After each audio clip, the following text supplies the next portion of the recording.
Bismillahirrahmanirrahim.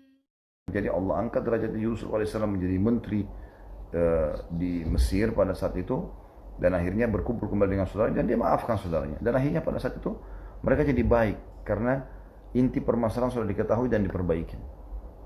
Mereka saudaranya pun mengatakan, wahai Yusuf, maafkanlah kami dan mohonlah ampun kepada Allah terhadap dosa kami ini. Begitu juga pada saat mereka bertemu dengan ayah mereka Yakub, maka mereka pun membahasakan yang sama.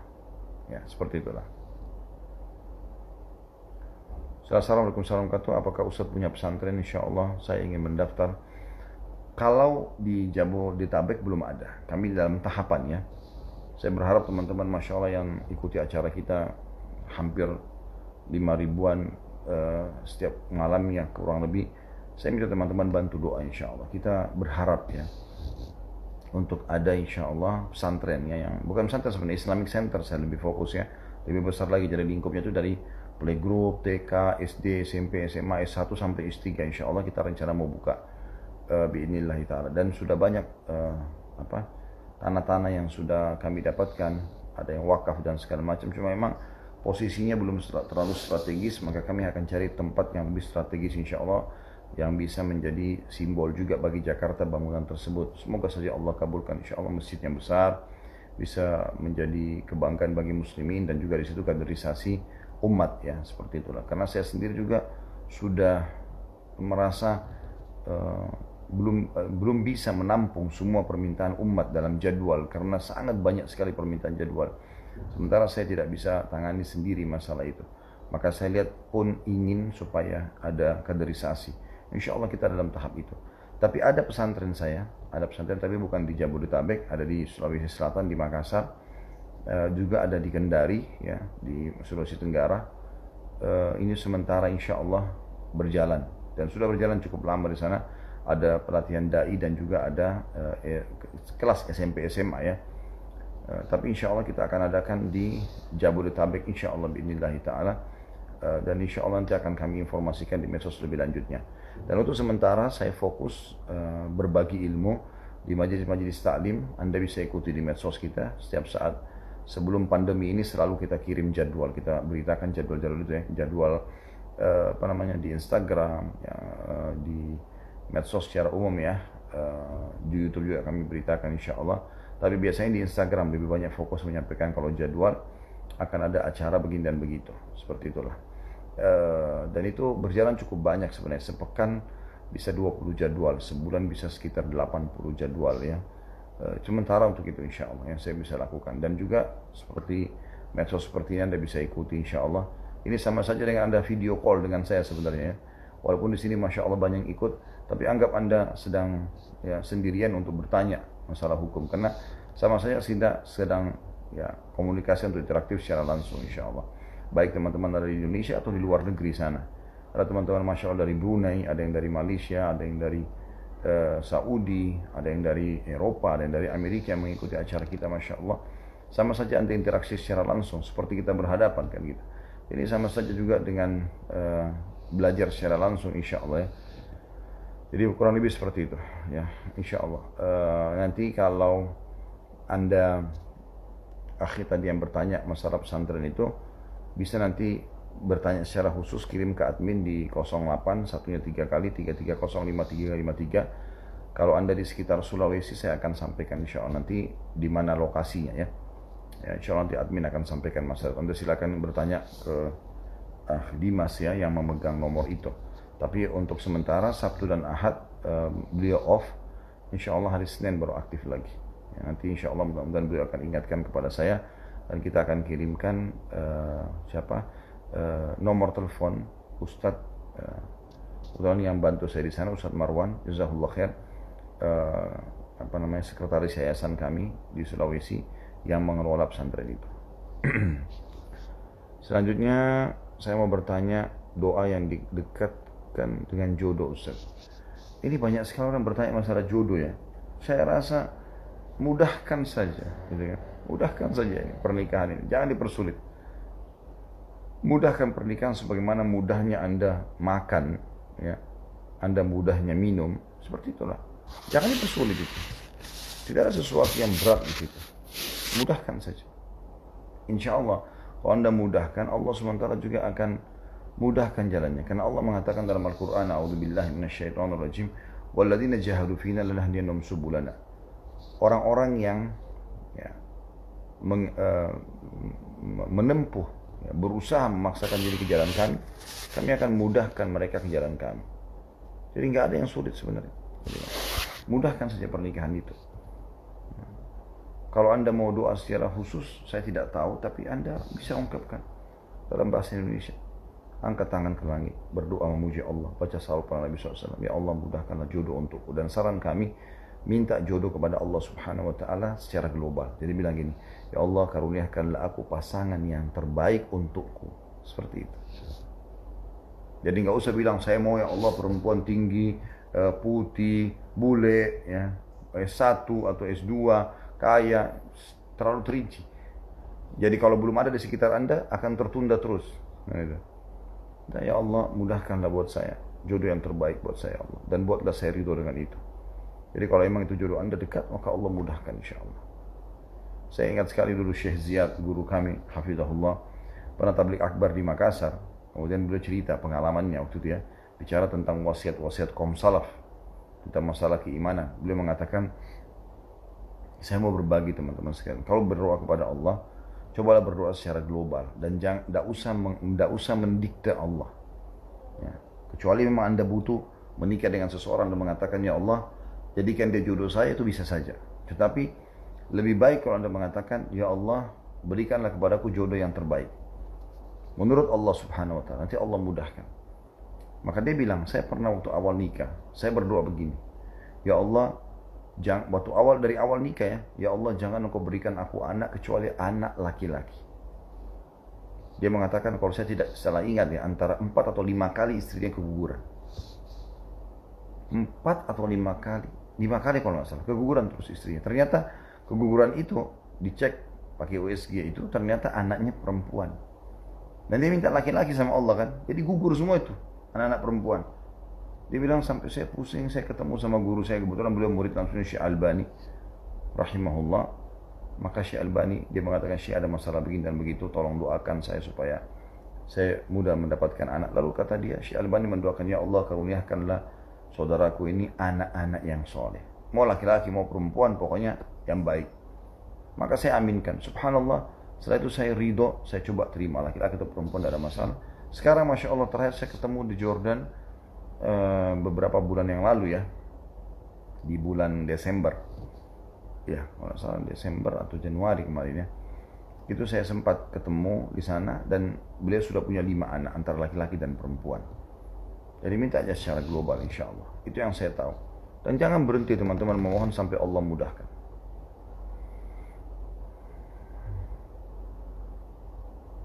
Saya punya kakak yang suka menyakiti orang tua. Bagaimana menyikapinya?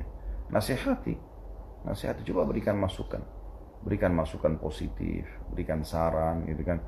Dan sekali lagi, ini sama dengan tadi ya, coba tanya sebabnya. Teman-teman selalu begitu. Cari tahu sebab permasalahan apa, fokus perbaiki di situ. Anda tahu pemadam kebakaran kan, kalau mereka datang untuk memadamkan api di sebuah tempat, maka mereka lakukan 2 hal. Ya. Yang satu tim, dibuat 2 tim. Yang satu tim yang akan siram dari luar, ya ada satu tim yang masuk ke dalam, mencari inti api. Karena biar dia siram air bergentong-gentong dari luar, tetap nggak akan padam selama belum diketahui sebab utama. Mungkin konslet listrik di dalam yang terus mengeluarkan api, gitu kan. Maka seperti itu. Jadi cari tahu permasalahannya apa. Kalau permasalahan sudah difahami, maka aman, nggak ada masalah, gitu kan. Insya Allah akan aman. Anda coba perbaikin dari situ, biidnillahi ta'ala. Kalau misalnya memang dasarnya akhlaknya buruk, memang dia memang orang tua kita nggak pernah perhatikan kita, memang orang tua apalah permasalahan, dan dari situ Anda perbaikin. Coba dari mana, dari sisi mana, apa perlu kita duduk sama ayah dan ibu, misal contoh, kita coba berikan masukan-masukan. Kalau memang dasarnya dia tidak mau lagi, ya sudah. Tugas Anda hanya menyampaikan. Allah Subhanahu Wa Taala berfirman kepada Nabi Muhammad SAW, ma'alaika illal balagh. Tugasmu hanya menyampaikan, hai Muhammad. Nggak ada yang lain. Nggak ada perintah yang lain, hanya tugas menyampaikan, tidak lebih daripada itu. Udah. Kalau orang tidak mau dengar, harus diapakan lagi, gitu kan? Nabi SAW sempat merasa sedih dengan sebagian tokoh-tokoh Quraisy. Diajak masuk Islam tidak mau, dirayu tidak mau, segala macam tidak mau. Sama sekali nggak mau dengar, gitu kan? Sama sekali nggak mau dengar. Maka apa yang terjadi? Sedih Nabi SAW. Maka Allah menegur Nabi SAW agar tidak boleh bersedih dengan mereka. Dan tidak ada ruginya, hai Muhammad, mereka beriman atau tidak beriman bagimu. Karena tugas kamu hanya menyampaikan saja. Seperti itulah. Assalamualaikum warahmatullahi wabarakatuh. Apakah boleh meminta foto akhwat yang sedang bertaaruf dengan kita karena jarak antara pulau yang menyebabkan tidak bisa melihat secara langsung? Boleh. Setahu saya boleh. Nggak ada masalah. Tapi betul-betul niatnya baik ya. Dan itu sebagai amanah. Sebagai amanah. Artinya sebagai amanah itu ada betul-betul menjaga, dan kalau Anda merasa tidak cocok, maka Anda segera mengembalikan foto itu, atau kalau di handphone Anda hapus. Ini saya buktikan, saya sudah hapus dan saya mengundurkan diri dari ta'aruf ini misalnya. Sebagai amanah. Sebatas itu ya. Tapi kalau untuk mengoleksi foto-foto wanita segala macam nggak boleh. Apalagi sampai minta foto-foto yang vulgar, mau lihat ini, mau lihat itu, tuh nggak boleh semuanya. Nggak boleh semuanya. Allahu a'lam. Dan tidak usah terlalu ragu teman-teman sekalian. Insya Allah, biidznillah, kalau Anda menjaga hubungan sama Allah, sebagaimana perkataan Nabi SAW kepada Ibnu Abbas radhiyallahu anhuma, ihfadillah yahfaduk. Jagalah selalu hubunganmu sama Allah, Allah akan selalu jaga kamu. Ihfadillah tajidhu tujahak.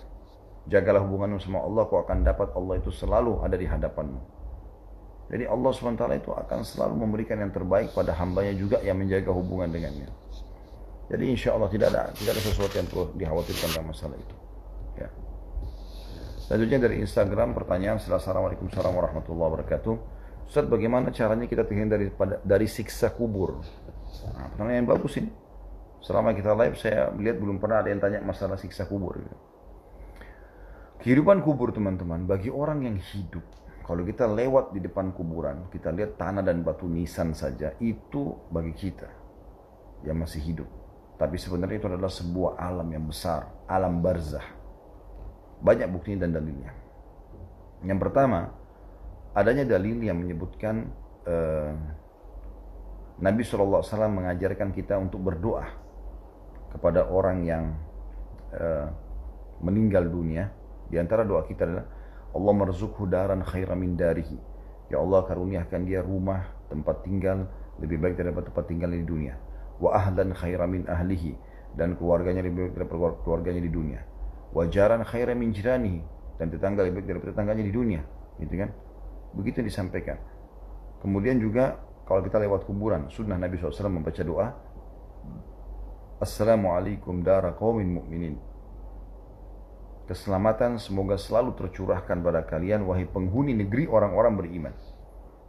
Antumus sabiqun, nahnu insyaallah bikum lahiqun. Kalian telah mendahului kami dan kami akan menyusul kalian. Jadi kita dari doa-doa ini kita bisa tangkap pesan Nabi SAW, ada kehidupan loh di sana. Ada kehidupan di sana. Bahkan Nabi SAW mengatakan dalam banyak hadis, sesungguhnya kuburan itu ya tertutup dengan kegelapan yang sangat kelam, gelap, dan dia diterangi dengan salawat kepadaku sallallahu alaihi wasallam. Juga Nabi SAW mengatakan pernah melewati dua kuburan, kemudian mengatakan sesungguhnya dua penghuni kuburan sedang disiksa, dan mereka disiksa dengan perbuatan yang tidak dianggap besar oleh orang, tapi ketahuilah dia adalah perbuatan yang besar, sebagian dari dosa besar. Salah satunya suka mengadu domba, yang satu lagi tidak cebok pada saat kencing. Ini sudah saya rincikan panjang lebar di kajian kitab At-Tadhkirah. Ya, ini buku yang ditulis oleh Imam Qurtubi rahimahullah. Dan kita insya Allah di YouTube, kalau teman-teman masuk di YouTube, di channel kami Habib Basalamah, cari playlistnya, terus cari kajian kitab At-Tadhkirah. Itu khusus bicara masalah kematian sampai ke surga dan neraka. Walaupun kita masih membahas tentang masalah kematian sampai sekarang, yang sudah mungkin ada 30 atau 40 kali pertemuan. Tapi yang jelas teman-teman sekalian, hadis ini sudah panjang lebar kita paparkan. Jadi memang salah satu konsep dasar rukun iman seorang muslim yang kelima, iman kepada hari kiamat. Itu rentetannya adalah iman kepada kematian, iman kepada alam barzah, kehidupan di kuburan, iman kepada hari kebangkitan, hisab, ya, ditimbang amal baik, amal buruk. Wa may ya'mal mithqala dzarratin khairan yarah, wa may ya'mal mithqala dzarratin syarran yarah. Siapa yang berbuat seperti biji sawi dari kebaikan akan dia lihat, siapa yang berbuat seperti biji sawi dari keburukan dia akan lihat, gitu kan. Kemudian juga ada surga dan neraka. Ini satu paket. Jadi ini dulu ya, poin pertama. Poin yang kedua, lalu perbuatan apa saja yang bisa mendatangkan siksa kubur? Maka jawaban kami adalah semua jenis dosa, terutama dosa besar yang tidak sempat seseorang bertobat darinya. Itu akan menjadi penyebab siksa kubur. Ya perzinahan yang tidak tobat, ya riba yang tidak tobat, ya bohong yang tidak tobat. Semua ini teman-teman sekalian penyebab siksa kubur. Apapun itu, apalagi dosa-dosa besar ya. Kalau dosa-dosa kecil, insya Allah kita harapkan mudah-mudahan Allah Subhanahu Wa Taala maafkan dengan istighfarnya, ya dengan sholatnya, dengan sedekahnya, dengan baca Qur'annya, kan gitu. Semua itu akan menjadi penyebab diampuni dosa-dosanya. Kemudian masuk juga durhaka dengan orang tua dan seterusnya. Nah, pertanyaan sekarang, bagaimana caranya menyelamatkan diri dari siksa kubur? Tentu banyak anjurannya, tapi kita simpulkan di poin-poin dasar. Yang pertama, selalulah bertobat dari dosa Anda. Selalu bertobat. Tidak boleh kita bermain-main soal ini. Harus betul-betul kita tobat nasuha dari semua dosa yang pernah kita lakukan. Jangan pernah tunda. Kata Nabi SAW, aku bertobat dan beristighfar kepada Allah sehari ya sampai 100 kali. Itu Nabi SAW, apalagi kita gitu. Kemudian yang kedua, selalu memohon kepada Allah berlindung agar diselamatkan dari siksa kubur. Karena sebelum salam, ada doa yang Nabi SAW selalu tekankan kepada kita. Dan itu Nabi SAW sering baca setelah salawat kepada beliau.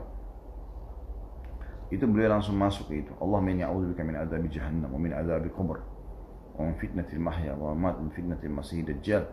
Ya Allah, aku berlindung kepadamu dari siksa neraka, siksa kubur, fitnah kehidupan dan kematian, dan fitnah Masih Dajjal. Dalam riwayat lain, Allahumma inni a'udzubika min adzabil qabr wa min fitnatil Masih Dajjal. Ya Allah, selamatkan kami dari siksa kubur dan fitnahnya Masih Dajjal. Wa min fitnatil mahya wal mamat, dan fitnah kehidupan dan kematian.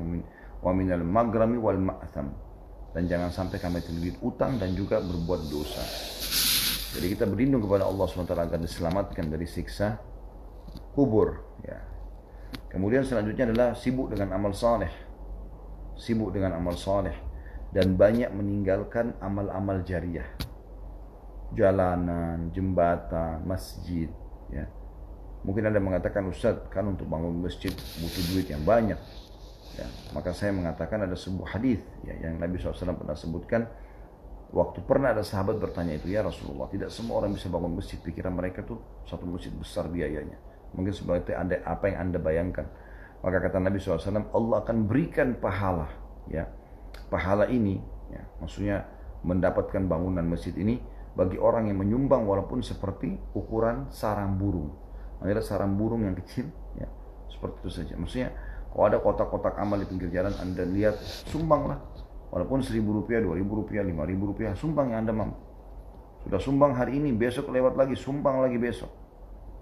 Gak ada masalah, karena memperbanyak amal saleh menyelamatkan kita dari siksa kubur.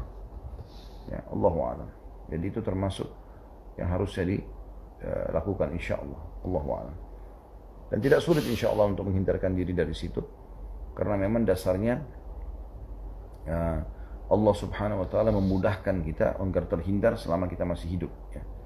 Sudah meninggal pun sebenarnya selama Anda bukan meninggal dalam keadaan kafir masih bisa, asal orang-orang yang hidup yang kita tinggalkan mendoakan kita. Assalamualaikum warahmatullahi wabarakatuh. Isbal sudah jelas haram dalam Islam, tapi kenapa di Arab masih banyak syekh yang isbal? Gimana pendapat Ustaz? Syekh yang mana yang isbal itu?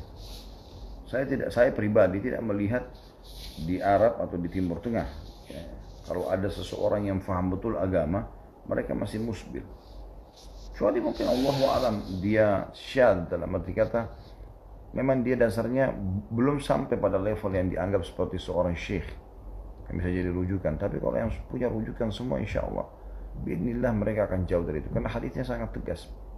Itu yang pertama. Yang kedua, Teman-teman, bukan berarti sesuatu di Arab atau ada orang hidup di Arab berarti dia sudah dekat dengan surga. Jangan lupa di Mekah dulu di zaman Nabi SAW ada Abu Jahal, ada Abu Lahab. Tapi juga ada Abu Bakar dan Umar gitu kan.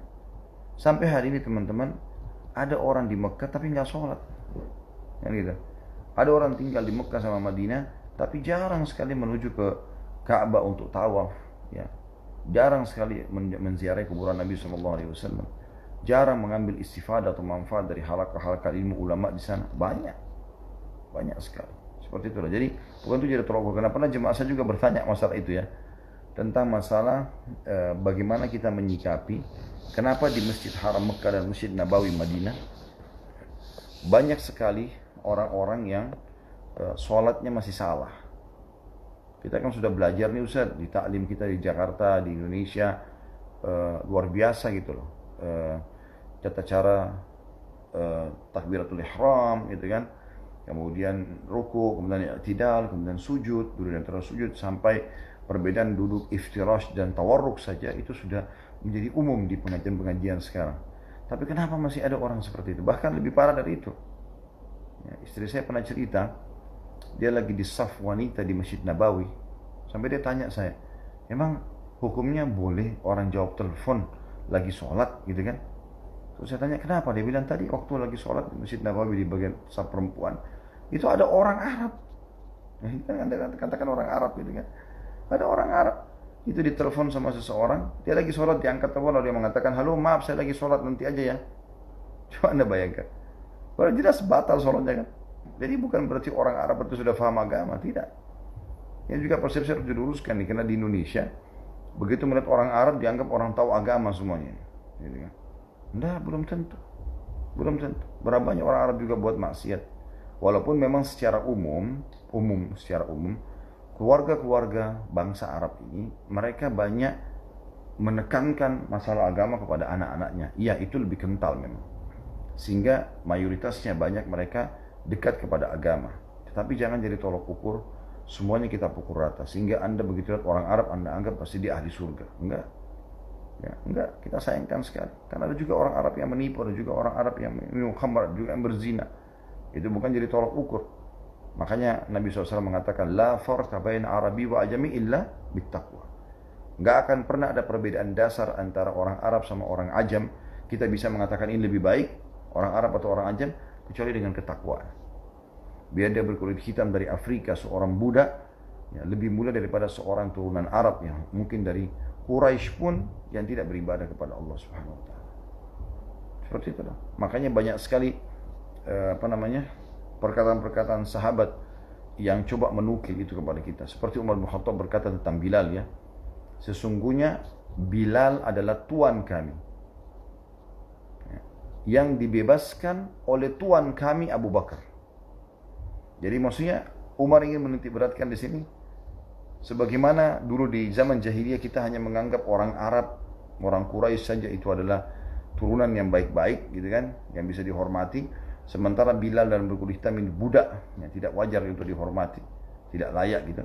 Maka saya mengatakan sekarang Bilal tuan kami, dan dibebaskan oleh tuan kami juga Abu Bakar, karena dua-duanya bertauhid sama Allah, dua-duanya kita anggap tuan gitu. Seperti itulah. Pernah Muawiyah radhiyallahu anhu ketemu dengan seseorang, subhanallah saya lupa namanya orang ini, masyhur orang ini, seorang sahabat Nabi. Rupanya dia dulu pernah membeli Darun Nadwa. Anda tahu Darun Nadwa itu?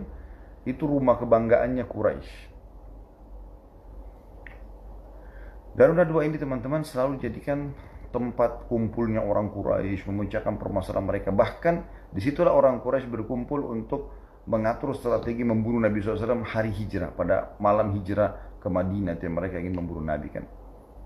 Nah rupanya orang ini membeli Darun Nadwa dari pemilik yang memegang kuncinya hanya dengan sekendi khamr.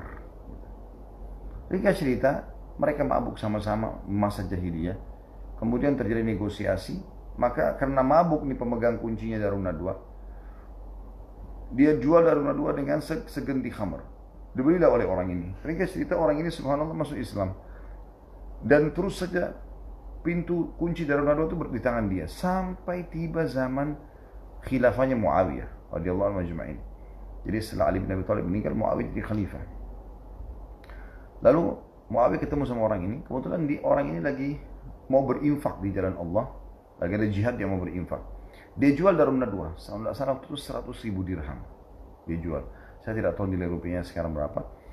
Dijual sama dia. Lalu Muawiyah datang dan mengatakan, kenapa kau jual Darun Nadwa, kebanggaannya Quraisy, gitu kan, hanya dengan 100.000 dirham?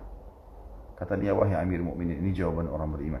Wahai Amir Mukminin, tolok ukurnya sekarang setelah Islam bukan lagi dengan kebanggaan Quraisy, tapi karena keimanan dan ketakwaan. Dan kau jadi saksi, wahai Amir Mukminin, 100.000 dirham ini semua saya infakkan jalan Allah. Saya juga dulu pernah beli hanya dari sekendi khamr. Seperti itu. Jadi gitu kurang lebih jawaban saya ya. Dari satu sisi tentu kita tidak boleh saling mengolok-olok, karena di Indonesia juga ada kadang-kadang orang olok-olok, Arab. Olok-olok, kenapa harus mengolok? Mereka kan ciptaan Allah Subhanahu wa taala juga. Atau juga ada yang orang juga menghina-hina orang suku ini atau suku itu. Untuk apa ini? Enggak ada gunanya. Satu sisi. Sisi yang lain juga tidak boleh kita terlalu memuja yang berlebihan, menganggap orang Arab itu sudah di atas segala-galanya. Maka tidak akan terjadi pelanggaran dalam hidup mereka. Tidak. Tolak ukurnya adalah dia agamis, orang agamis atau tidak. Dia mengikuti panduan kekasih kita, guru kita semua, ya, yang kita harapkan mendapatkan syafaatnya pada hari kiamat, Nabi Muhammad SAW, ya, sebagai panutan hidupnya, maka kita anggap dia adalah orang yang baik juga untuk diikuti karena justru pemahaman agamanya itu. Allahu a'lam. Itu ya kurang lebih. Setelah salam, bagaimana cara menghilangkan emosi karena saya sering sekali marah kepada anak-anak saya, biarpun cuma hal sepele. Tolong nasihatnya Ustaz. Ini dari syaitan, akhi. Dari syaitan. Saya tidak tahu ini ukhti atau akhi yang bertanya ya. Tapi siapapun Anda, ada laki-laki atau perempuan, saya pribadi berbicara sebagai sosok ayah misalnya ya. Allah amanahkan saya beberapa orang anak. Saya melihat memang itu sering muncul was-was syaitan. Mungkin karena misalnya kita lagi capek pulang kerja, kemudian tiba-tiba anak ribut, banting ini, main sana, pukul, berantem dengan saudaranya dan seterusnya. Apalagi kalau Allah amanahkan ada beberapa orang anak, itu memang terjadi. Tapi teman-teman, itu alam mereka. Kita nggak mungkin bisa memaksa anak-anak untuk menjadi seperti kita. Itu nggak mungkin, mustahil. Kalau orang dewasa kita mengatakan jangan ribut, diamlah, maka dia diam, selesai. Anak-anak nggak seperti itu. Emang alamnya dia main, nggak bisa. Gitu. Saya pernah menggunakan pada anak-anak saya banyak beragam macam metode dan akhirnya saya dapat pelajaran di situ ya. Pernah saya tegas, gitu kan, saya marah misalnya. Ternyata itu tidak mengubah sikap. Mereka hanya ketakutan kalau saya lagi tidak, kalau saya lagi tidak ada, mereka tetap melanggar, kan gitu. Itu yang terjadi. Istri saya pun cerita begitu. Sekarang tidak saya ubah, saya menjadikan retorika yang lain gitu. Dan alhamdulillah sudah berjalan sekian tahun. Selalu saya dahulukan, nah hati-hati, Allah marah, Allah larang, lemah lembut. Saya rangkul, saya peluk, saya ajak bermain, saya ciumin. Ternyata beda. Subhanallah, responnya beda. Jadi mereka tuh walaupun sesekali masih melanggar, tapi ternyata berbeda sekali hasilnya. Jadi mereka tuh selalu mengatakan satu sama lain, saya ingatkan, abati larang lo gitu kan. Ingat gak diingatkan begini dan begitu. Jadi malah jadi nasihat yang benar gitu. Maka saya teringat dengan hadis Nabi SAW, ma nazala linu fi syai'in illa zana. Tidak ada sesuatu yang dihiasi dengan kelemah lembutan kecuali akan menghiasinya. Wa ma nuzi'a min syai'in illa syana. Dan tidak ada sesuatu yang diangkat darinya kelemah lembutan kecuali pasti akan merusaknya. Jadi itu poin pertama. Jadi memang kita harus pahami kalau mereka anak-anak, alamnya alam anak-anak, dan alam anak-anak adalah bermain. Yang kedua, selalu ucapkan doa akhi dan ukhti yang bertanya ini, dan siapa pun yang ikut acara kita, jangan selalu lepas dari lisan anda ini doa. Yang Al-Quran menceritakan masalah itu. Rabbana hablana min azwajina wa dhurriyyatina qurrata a'yun waj'alna lil muttaqina imama. Wahai Tuhan kami, jadikanlah pasangan-pasangan kami, anak-anak keturunan kami, penyejuk mata kami, dan jadikanlah kami pemimpin orang-orang beriman. Makna penyejuk kata sebagian ulama adalah mereka tidak akan membuat kita marah, tidak akan membuat kita emosi, malah mereka akan membuat kita selalu bahagia karena penyejuk mata. Juga dalam ayat lain, Rabbi auzi'ni an ashkura ni'mataka allati an'amta alayya. Wahai Tuhanku, mudahkanlah aku untuk mensyukuri nikmat yang kau limpahkan kepadaku. Wa na'mala salihah, dan agar aku selalu sibuk beramal saleh. Wa aslih li fi dzurriyyati, dan perbaikilah keturunanku. Inni tubtu ilaika wa innani minal muslimin, aku bertobat kepadamu dan aku termasuk orang yang menyerahkan diri. Itu yang kedua, doakan mereka. Yang ketiga, coba teman-teman, ya kalau Anda masih seperti ini, terpengaruh dengan emosi yang sangat tinggi, coba baca, ya, ketik di Google setelah ini, Anda klik di Google, coba cari artikelnya, ya, ancaman emosi atau larangan emosi atau emosional. Coba Anda baca. Hadis Nabi SAW banyak sekali berbicara tentang masalah itu. Di antaranya seorang anak muda yang datang kepada Nabi SAW mengatakan, ya Rasulullah, wasiatkan saya. Maknanya begini, tolong beritahukan kepada saya supaya ini saya hidupnya bahagia, tentram, enak, gak punya masalah, gak ada beban pikiran. Maka kata Nabi SAW, la taghdab, jangan kamu marah. Orang itu bilang, apalagi ya Rasulullah? La taghdab, jangan kau marah. Apalagi ya Rasulullah? La taghdab, jangan kau marah. Di dalam hadis yang lain kata Nabi SAW, la taghdab walakal jannah. Jangan kau emosional, kau pasti akan masuk surga. Orang kalau emosi teman-teman, akan buyar idenya, akan lancang lisannya, akan tajam matanya, akan melayang tangan dan kakinya. Dan tidak ada orang yang dekat dengan orang seperti ini. Kalau Anda mau orang-orang dekat dengan Anda, apalagi anak-anak Anda teman-teman sekalian, maka harus dengan kelemah lembutan. Anak itu subhanallah fitrahnya luar biasa gitu. Ya, pada saat saya gunakan kelemah lembutan mereka, baru saya datang luar biasa seperti rindunya dengan ayahnya. Dan pada saat saya lagi tidak ada, mereka rindu, sering telepon, di mana abadi, kapan datang, dan karena memang kita coba menggunakan kelemah lembutan itu. Tapi kapan yang kita lakukan adalah emosi, marah. Saya pernah gitu kan. Saya pernah pulang rumah capek sekali. Kemudian saya ngantuk tidur, anak saya pada ribut semua. Saya sempat tegur, nak, abadi mau tidur. Ya mau istirahat, saya sempat angkat suara gitu. Sempat saya ulang gitu. Terus mereka diam, mereka tinggalkan kamar. Setelah itu subhanallah saya melihat sikap mereka kepada saya berubah. Yang tadinya biasa mereka datang ke dekat saya minta dipangku, itu menjauh semua, ketakutan. Dan sempat saya bilang, kenapa kok nggak dekat sama Abati? Abati malah-malah gitu, ya. Padahal itu cuman memang dalam kondisi kita merasa diri kita sebagai orang dewasa benar, kita ngantuk. Tapi mereka nggak tangkap itu. Mereka nggak tangkap itu. Mereka tangkapnya ya marah gitu.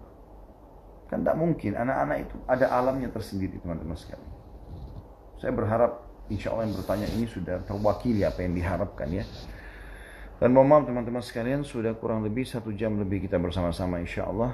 Saya mohon diri dulu karena saya juga harus memberikan waktu buat anak dan istri saya insya Allah. Dan kita akan ketemu lagi, tidak usah khawatir, selama Allah berikan umur insya Allah di esok hari. Dan bagi teman-teman yang sudah ikuti acara selalu kita ini, pasti tahu ya, Anda akan bisa mengajukan pertanyaan, bahkan apa yang terlihat sebenarnya Anda bisa bertanya di nomor yang sudah sering kami paparkan di layar, di 08 satunya 3 kali 3305353. Dan insya Allah kalau Anda termasuk orang yang ikut share link kita, maka akan ada hadiah. Kami sudah menyiapkan kurang lebih ya, hampir 1000 eksemplar buku tentang Risalah Puasa Nabi. Dan insya Allah akan secepat mungkin kita akan kirimkan kepada teman-teman yang sangat aktif selama ini, Masya Allah, Jazakumullah khairan. Kita punya data-datanya selama live ini, mereka sangat aktif ya, mengirim link-link kita. Sebagaimana sudah saya bahasakan teman-teman sekalian di YouTube, subscribe. Kami temukan data ratusan ribu tidak mensubscribe, padahal dengan jempol Anda dapat pahala. Sebagaimana saya sampaikan ini, Anda cuma duduk dengar, Anda dengan jempol dapat pahala seperti saya. Apa susahnya? Gitu kan? Kita saling ta'awun dalam kebaikan. Itu juga teman-teman, jangan lupa like ya, jempolnya yang ke atas, lonceng ditekan, ini penting sekali. Sehingga Anda selalu dapat informasi terbaru dari kami dan sama-sama kita besarkan. Ini channel bukan punya saya sendiri, tapi punya umat. Ayo sama-sama kita besarkan insya Allah. Dan dukung semua channel dakwah yang berisi kebaikan. Saya berharap itu karena saya pun ingin dapat pahala dari Anda pada saat Anda subscribe satu ustaz lain yang memang mereka kompeten di bidangnya. Teman-teman juga di Instagram, di Facebook, saya harap teman-teman terus aktif untuk membantu dan saling ta'awun dalam kebaikan insya Allah. Saya doakan sebagai penutup agar semua teman-teman yang mengikuti acara kita ini, apalagi yang bertahan Masya Allah sampai terakhir, semoga hajat Anda semuanya dikabulkan oleh Allah Subhanahu wa Ta'ala, tidak terkecuali hajat dunia, hajat akhirat. Anda lagi sakit, semoga disembuhkan. Dan ya Allah, semoga semua yang sakit Engkau sembuhkan tanpa bekas. Semoga yang belum menikah dimudahkan jodohnya dengan semudah-mudahnya, yang sudah menikah dimudahkan keturunan yang saleh dan salehah, yang sedang di PHK, yang punya permasalahan dari pekerjaan dan pendapatan, Allah bukakan rezekinya seluas-luasnya. Dan apapun hajat-hajat yang mungkin saya belum bisa sebutkan, ya Allah, kabulkanlah dari saudara-saudaraku yang mengikuti acara ini tanpa terkecuali. Dan juga ya Allah, bila ada niat-niat buruk, niat tidak baik, gantilah menjadi keimanan. Dan kalau siapapun yang belum dapat hidayah, berikanlah hidayah kepada mereka.